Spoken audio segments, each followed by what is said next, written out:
তো বন্ধুরা, আজ আমি তোমাদেরকে দেখাবো পাঙাশ মাছ ও আলু রান্না। তো দেখো, আমি প্রথমে যে মাছগুলো রান্না করব সেগুলো ভাজি করে নিব। এই জন্য মাছের লবণ ও হলুদ দিয়ে নিলাম। হলুদ লবণ মাছের সাথে ভালো করে মিক্সার করে নিব, যাতে সব মাছে ঠিকঠাক লেগে।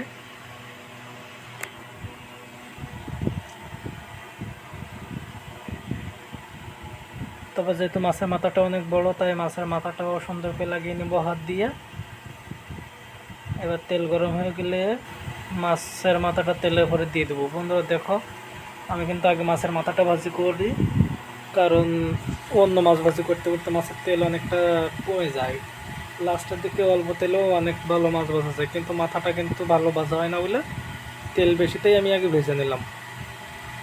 তো বন্ধুরা, একটা দুঃখের খবর, এই যে মাছ ভাজতে যে আমার হাত থেকে ফোনটি পড়ে গিয়েছিল। পড়ে যে আমার কপালটা ভালো যে ফোনটা কোনো ক্ষতি হয়নি। তারপরও উপরের গরিলাটা একদম ভেঙে অনেক টুকরো হয়ে গেছে, আর ইউজ করার মতো নেই।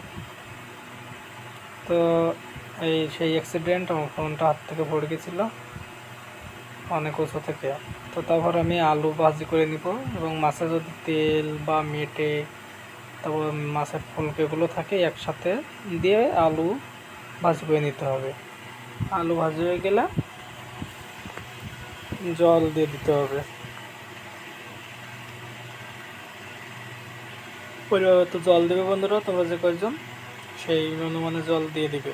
তারপরে ঢাকনা দিয়ে ঢেকে দিয়ে 5 মিনিট পরে সে উঁচু করে মাছের মাথা দিয়ে দিবে। কেননা যেহেতু মাছের মাথাটা অনেক বড়, এই জন্য তরকারিতে অনেক আগে আগেই দিয়ে দিতে হবে। তারপর হলুদ দিতে হবে।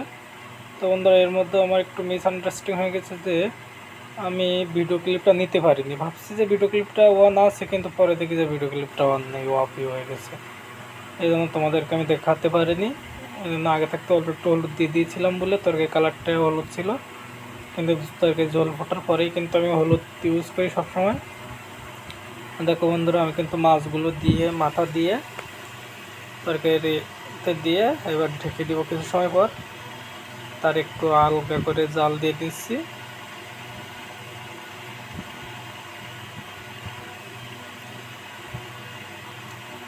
আমার তরকারি কিন্তু দেখেছি তো, আমি অনেক সময় ধরেই করছি। আর বড় মাছ রাঁধতে গেলে একটু দেরি হয়, আর তরকারিটা একটু টেস্ট হয়েছিল বন্ধুরা, বলবো কি।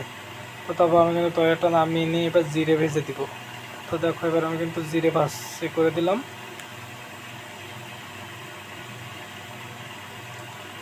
জিরে ভাজি করে দিয়ে এবার জিরে হয়ে গেলে জিরেটা যেন পুড়ে না যায়, এদিকে খেয়াল রাখবে। জিরেটা পুড়ে গেলে কিন্তু তরকারির টেস্ট একদম নষ্ট হয়ে যাবে। তেলটা গরম হয়ে গেলে আমি কিন্তু জিরে দিয়ে দিলাম। দেখো কীভাবে ভালো ফুটে।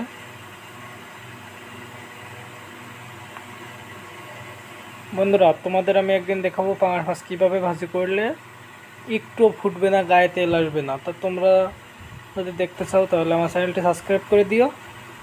আমি খুব তাড়াতাড়ি আবার ওই ভিডিওটা দিতে যাব, তোমাদেরকে উপকার হবে।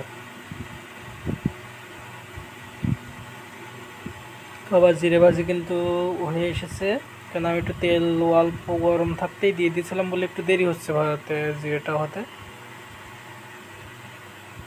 এবার আস্তে আস্তে আমি দিয়ে দিব, তরকারি ঝোল দিয়ে দিলাম।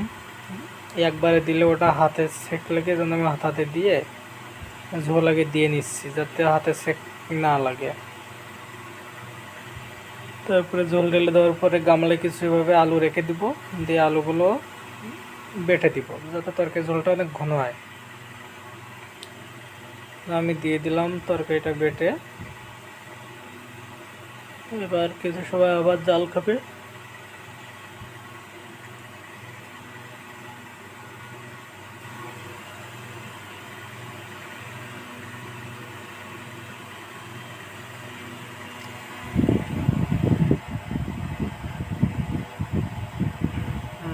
তরকারিটা আমি কিন্তু ছেঁকে দেখবো বন্ধুরা। যেহেতু রাতের তরকারি তো এই জন্য মনে হচ্ছে কালারটা ভালো হয়নি, কিন্তু বন্ধু এত সুন্দর কালার এসেছিলো তরকারিটাও, তোমরা না দেখলে বুঝবে না, আর খেলে তো বুঝতে পারতে এত টেস্টি হয়েছিল।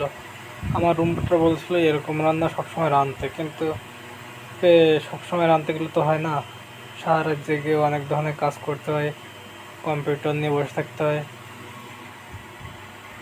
তবে বন্ধুরা, আমি কিন্তু এটা একদম সিম্পল এডিট করি, আমি কোনো কিছু করি না, জাস্ট ফোনের ক্যামেরা দিয়ে ভিডিও করে কাইনমাস্টার যেগুলো জুড়ে আমি কিন্তু তোমাদের মাঝে দিয়ে দিই, কোনো এডিট না, একদম আমার নিজের। তো বন্ধু দেখো তরকারি কিন্তু হয়ে এসেছে,